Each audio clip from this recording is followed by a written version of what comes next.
primeiro dia, subimos até um mirante.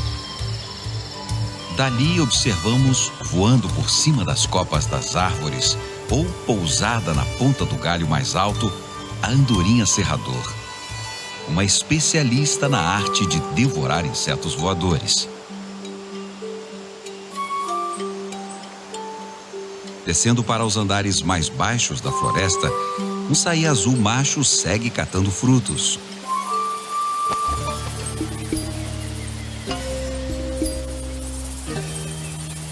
No interior da mata úmida, um habitante exclusivo dessas baixadas litorâneas, o tangará rajado. Este macho voava de arbusto em arbusto com grande agilidade, sem parar muito tempo num só lugar. Eu estava ali à procura de alimento. Poderia até ser curiosidade, mas era precaução. Sempre bom ficar atento a intrusos como a gente.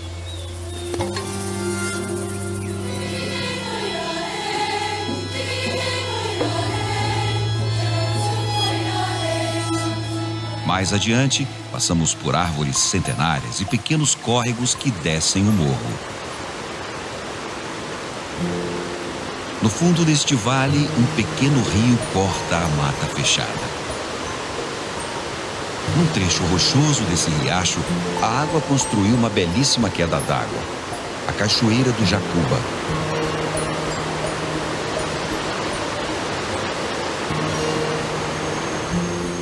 Este córrego deságua no Rio da Barra, rio pequeno que atravessa o parque e que, dizem, teve o seu momento de fama.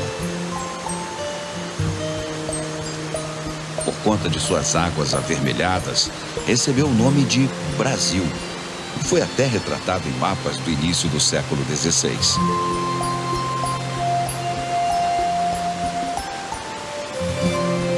Séculos depois, essa história se perdeu e o Rio do Brasil virou da Barra.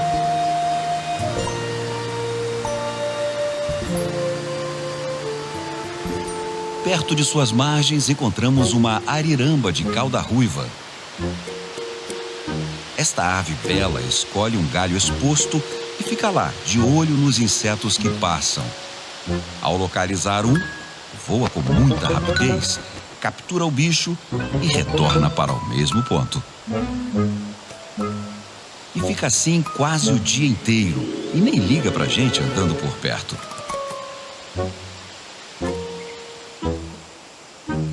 Já o garrinchão pai-avô é outra história. Tímido e arisco, vive nos trechos mais emaranhados da floresta e é quase impossível vê-lo direito, cantando ou caçando insetos.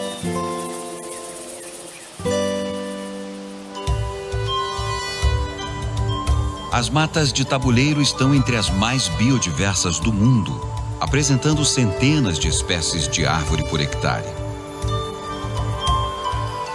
Animais incríveis habitam este lugar, mas encontrá-los é sempre um desafio. Como o pintadinho. Tirando o momento da cantoria, ele é extremamente rápido e agitado e passa o dia atravessando o subbosque atrás de insetos maduros e larvas. Outro habitante desses estratos mais baixos da mata é o papa-formiga pardo.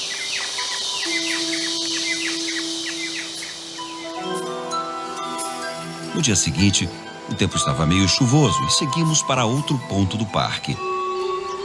Atravessamos uma trilha quase plana, uma área com grande diversidade de espécies.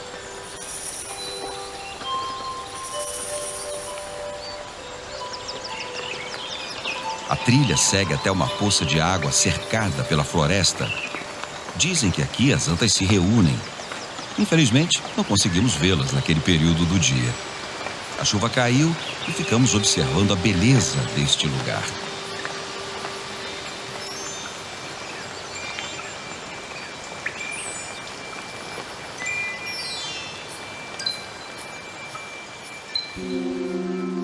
Para conhecer a fauna que se esconde nesta floresta, é preciso utilizar um equipamento especial.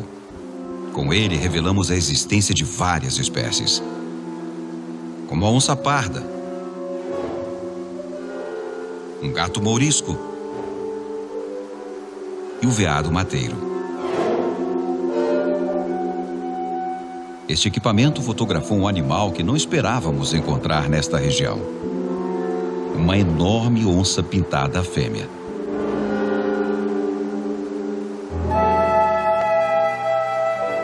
Continuando a expedição, seguimos para um dos pontos mais impressionantes deste lugar. Uma área de mussununga com árvores grandes e muitas bromélias.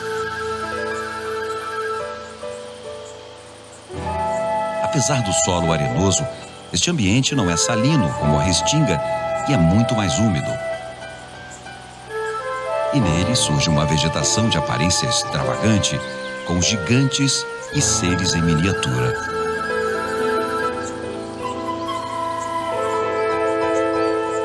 Um lugar tão incrível que mais parece um jardim com bromélias de todos os tamanhos em diferentes estratos da mata.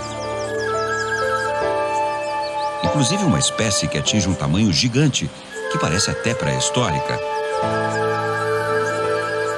Além de toda essa diversidade de plantas, aqui vivem animais especiais. Como este beija-flor de bochecha azul, numa pausa entre as refeições de insetos e de néctar. Com seu capuz vermelho, o cabeça encarnada macho habita os andares baixos e médios da floresta. Exímio dançarino, este bichinho precisa se esforçar bastante para conseguir a atenção das fêmeas. Estas, num tom esverdeado, ótimo para a camuflagem, ficam ali por perto, aguardando o início do espetáculo. Mas hoje, pelo jeito, foi dia de folga. No final da trilha que passa por este jardim fantástico, encontramos um pequi amarelo centenário. Neste local, observamos um beija-flor de rabo rubro-branco.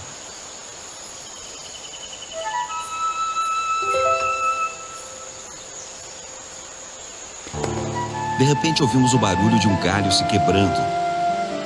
Caminhamos na direção do som. Ali perto, um pica-pauzinho avermelhado bicava o tronco da árvore com vontade. Estava na sua busca diária por larvas de insetos. Foi quando avistamos um grupo de bugios marrons balançando nos galhos das árvores. Este animal, criticamente ameaçado de extinção, seguiu brincando pela mata e muito rapidamente sumiu da nossa vista. Este não foi o caso da surucuá grande de barriga amarela. Esta moradora do cume da floresta come insetos e frutos e pouco se importou com a nossa presença. No alto da estrada, avistamos um araçaí de bico branco. Mesmo distante do solo, ele não sentiu segurança e voou para longe.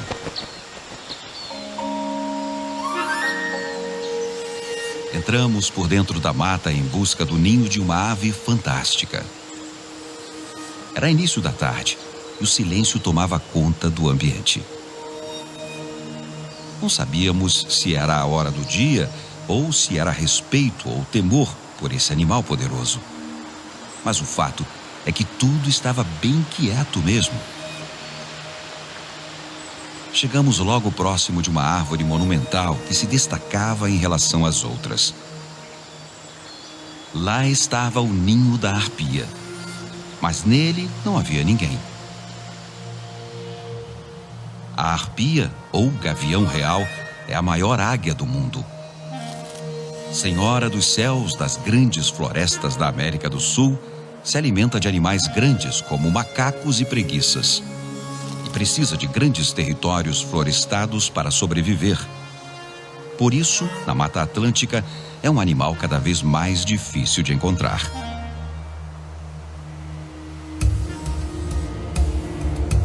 No último dia de expedição, conhecemos um personagem que a sua história é a síntese da história da Mata Atlântica e da sua exploração sem fim. Uma árvore explorada de tal forma que quase deixou de existir.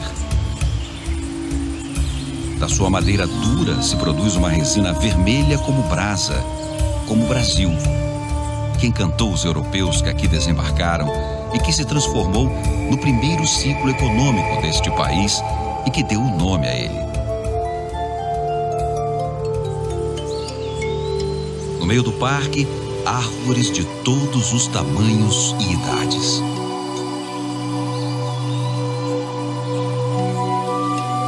O pau-brasil, ou ibirapitanga, é uma espécie única e cresce muito lentamente. Ter espinhos na tenra idade é uma vantagem para quem precisa enfrentar uma juventude longa. Ao se tornar adulta, ganha um tronco vermelho escuro, quase impenetrável. Sua madeira é tão pesada e densa que, jogada na água, afunda. Floresce uma vez por ano, semeando o terreno ao seu redor com seus filhotes.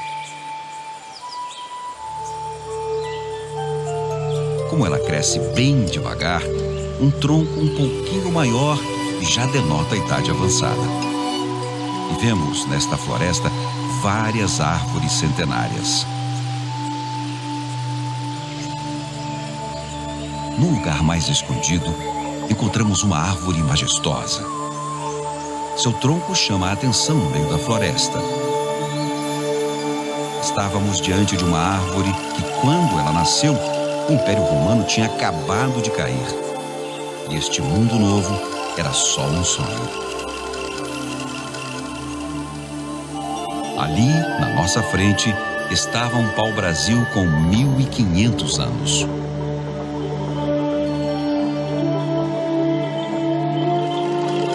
Este lugar é impressionante, com tantas espécies raras e ameaçadas e histórias milenares, é patrimônio mundial da humanidade.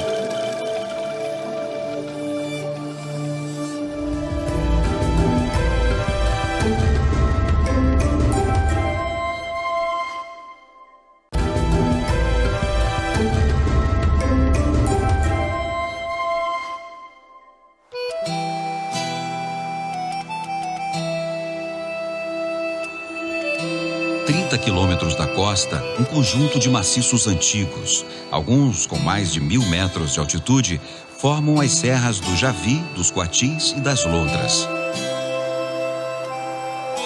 Este complexo montanhoso, coberto por florestas, captura boa parte da umidade que vem do oceano. E surge uma enorme variedade de cursos d'água. No sudeste da Bahia fica o Parque Nacional da Serra das Lontras. Criado em 2010, protege uma área de 11.000 hectares.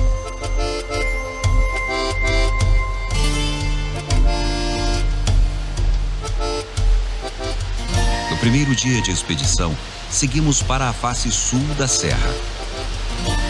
Lá encontramos o Ribeirão do Javi.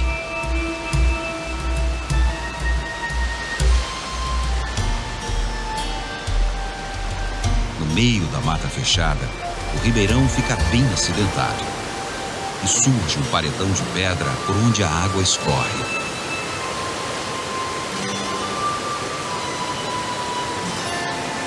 Recortando esta floresta, uma das mais belas cachoeiras da Mata Atlântica.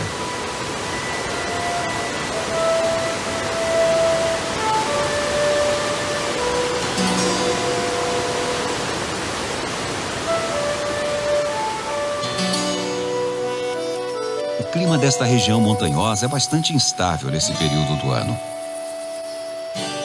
Mesmo com o tempo austero, rumamos para a face norte da Serra do Javi. E encontramos árvores cobertas por inflorescências como a pindaíba. No subbosque nascem palmeiras como o palmito jussara. No meio dos cipós e fuçando as bromélias e folhagens, vimos um limpa-folha gritador, um especialista neste ambiente emaranhado. Nas copas das árvores vive o animal símbolo do parque. O acrobata só foi identificado em 1996. e se pendura de cabeça para baixo, realizando movimentos inusitados para capturar o seu alimento.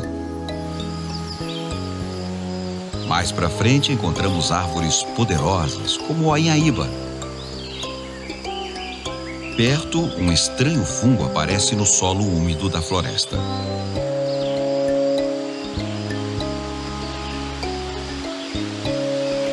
Continuamos através de uma trilha escorregadia e encontramos outra árvore de grande porte, a copaíba, uma espécie conhecida pelos seus atributos medicinais.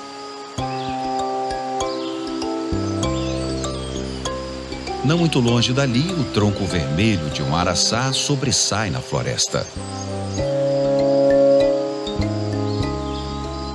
No chão da mata, uma enorme diversidade de plantas com flores de todas as cores.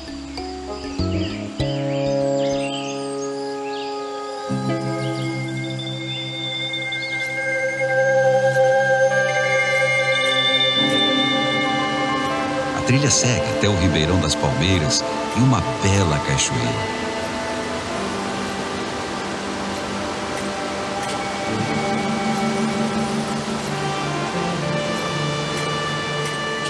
No andar mais alto desta mata, vive um animal ameaçado, exclusivo da Mata Atlântica. A preguiça de coleira passa boa parte do dia de repouso e come folhas de mais de 15 espécies de plantas diferentes, de onde também tira água para matar a sede.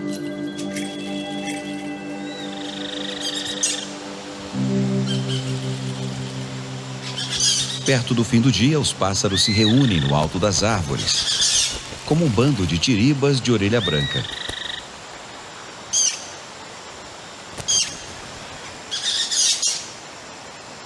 O gibão de couro sai à procura de abrigo para a noite. Na manhã seguinte, passamos por outro rio que desce a serra.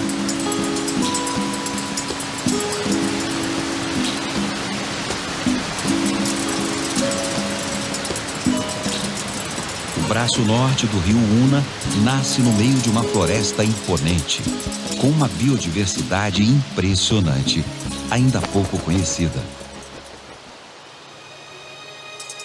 O complexo da Serra das Lontras está conectado a outro fragmento de mata. No sudeste da Bahia, entre o oceano e a serra, fica a Reserva Biológica de Una. No seu entorno, um refúgio de vida silvestre de mesmo nome. A reserva foi criada em 1980 e possui quase 19 mil hectares. O refúgio surgiu em 2007 e acrescentou mais 23 mil hectares de área a ser protegida. Este pequeno mosaico de unidades apresenta um núcleo de mata madura, com árvores que se destacam no dossel da floresta.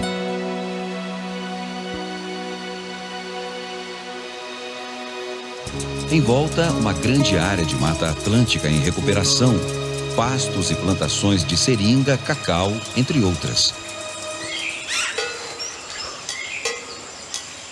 No primeiro dia de expedição, encontramos um bicho que motivou a criação desta unidade. O mico-leão da cara dourada é uma espécie em perigo de extinção que ocorre somente no sul da Bahia e nordeste de Minas, e tem na reserva a sua maior população. Perto, observamos outro primata que só existe nesta região, o sagui de vide. As duas espécies costumam compartilhar o mesmo território e às vezes se associam na busca por alimento. Não muito longe dali, uma ariramba de cauda ruiva.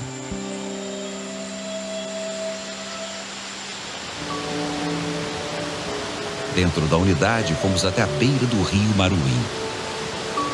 Este rio nasce entre as serras do Padeiro e das Trempes e marca os limites da reserva. Nas bordas da floresta, observamos uma espécie ameaçada. E ela estava escondida no meio dos galhos e dos cipós de uma árvore baixa.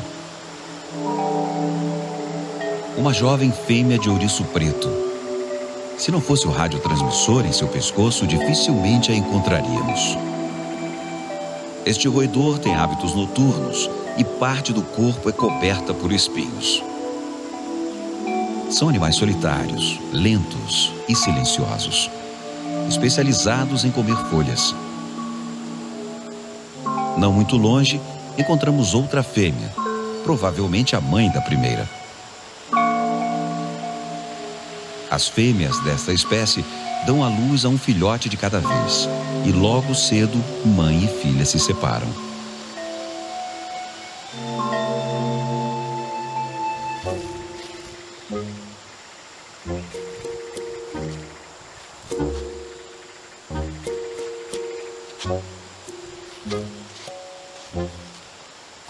Na volta, um grupo de coatis, formado por fêmeas, jovens e filhotes, se deslocava à procura de alimento.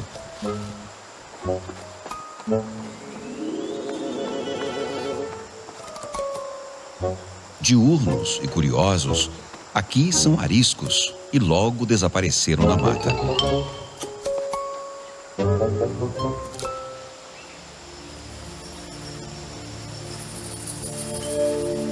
Na manhã seguinte, percorremos uma trilha cercada pela floresta, com bromélias e uma grande diversidade de plantas. Entre elas, a piaçava, uma palmeira que só existe nestas matas de tabuleiro do sul da Bahia. A trilha chega numa área de mussununga aberta. Nessa vegetação que cresce na areia, encontramos plantas adaptadas ao solo pobre e líquens. Minúsculas plantas nascem neste ambiente que no verão se torna escaldante. Um ecossistema diferenciado que se destaca na paisagem.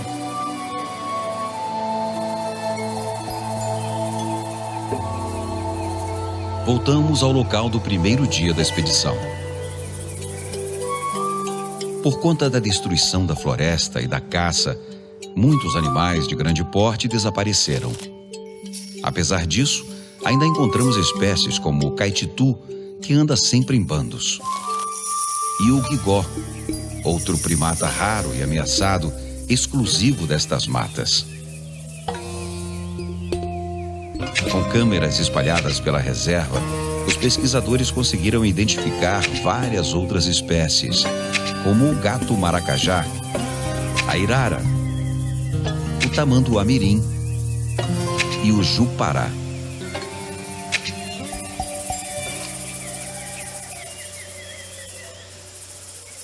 O nosso objetivo era encontrar um primata que está entre os 25 mais ameaçados do planeta. Uma hora depois do início da caminhada, encontramos um grupo de macacos prego do peito amarelo.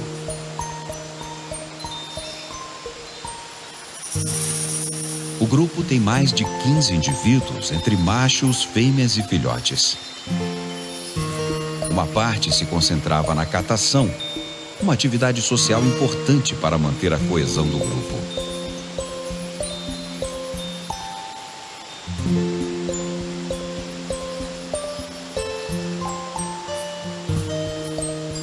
Infelizmente para nós, esse momento logo chegou ao fim. E o bando seguiu pela mata à procura de comida.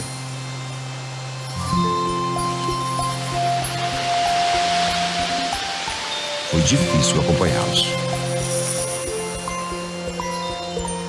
Metade da dieta desses bichos é composta por invertebrados, que eles capturam em buracos nos troncos, no meio da folhagem ou em bromélias. Os jovens aproveitam a pausa para brincar.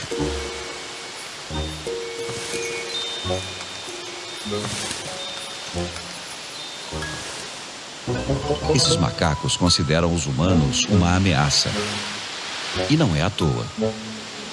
Muito caçados, encontram-se hoje criticamente ameaçados de extinção. Por isso são bastante silenciosos e estão sempre atentos. Além de invertebrados, consomem frutos e partes comestíveis de várias plantas. E apreciam também alguns alimentos exóticos, como frutos do dendezeiro.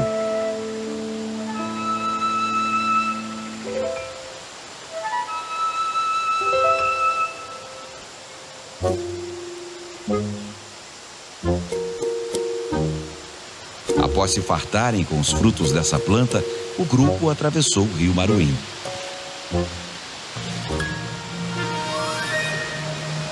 Sem ter como acompanhá-los, retornamos.